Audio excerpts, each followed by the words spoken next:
So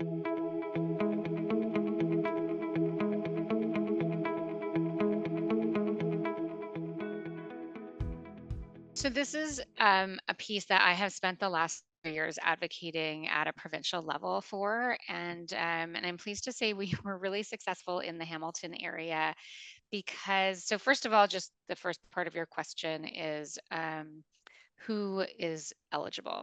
Right. I do not, in fact, prescribe to this concept of first line versus second line because I think there are some individuals who are clear cut to me more appropriate for intravenous iron. And I think that you're wasting time making people feel Yeah. terrible and not function properly if Mhm. you're going to make them go through 3 or 6 months of an oral treatment that will not be effective, adequate, or tolerated.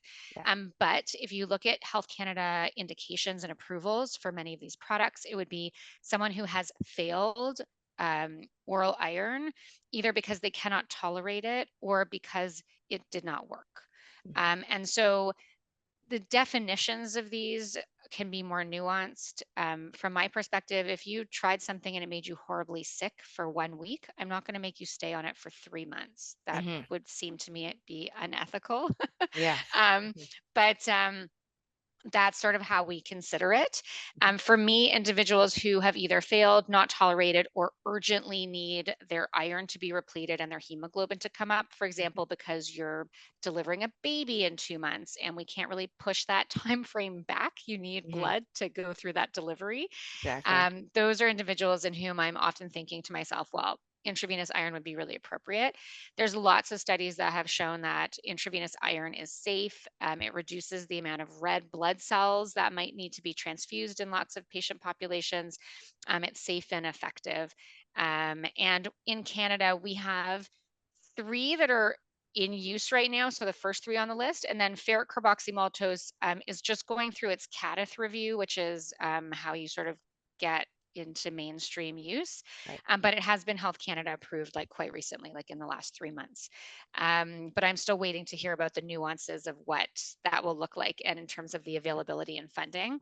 Mhm. But I just want to put in a plug for the amazing people that I had the privilege of working with through our sort of home and support services who run the nursing centers. There's 14 centers in the Hamilton, sort of Burlington, Niagara, Brampton Mhm. area. Mhm. And we were able to create a pathway where family doctors can access ferric maltose first dose in the community. And whereas iron sucrose has to be given first dose in a hospital within Mhm. 12 months. So that's really what the limit is if someone's referred to a benign hematologist in Hamilton, the wait lists are terrible. They're 6, 9, 12 months to be Yeah. seen. Mhm. And then it's another few months to even be able to access the intravenous iron in the hospital infusion center because they're so overwhelmed. And I was very lucky to be able to create this pathway with other champions. And we've been using it for a year and a half now, and we've been able to treat hundreds and hundreds of people. And our family doctors have been able to maintain that practice or start from scratch and not even have to go to a hematologist Mhm. because ultimately iron deficiency is not a hematology problem. These individuals do not, in fact, have a problem with their blood. They just are losing too much blood or they don't have enough iron in their system. Mhm. So if they, get their menstrual issues under control and their iron is repleted, they don't need to sit on a hematologist wait list. And that's, we've now moved to Ontario Health. So the LINs that we used to have Yeah. been dissolved and there's like one thing. There are champions in every center in where there's a hematologist who are hoping that we can unroll the way that we've created the plan here in Hamilton, that this Yeah. can be universal to Ontarians.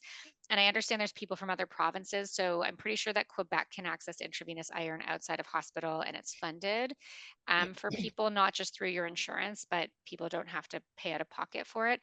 And BC has pretty good access, is what I'm told from my colleagues as well.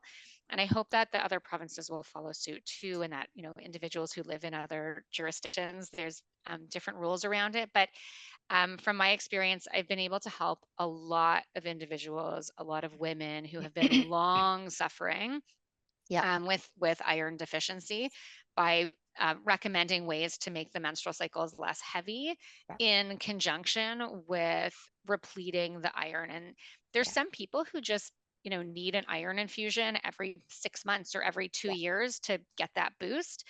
Some people will need an initial 3 infusions and then they're good to go because they've gotten their IUD placed.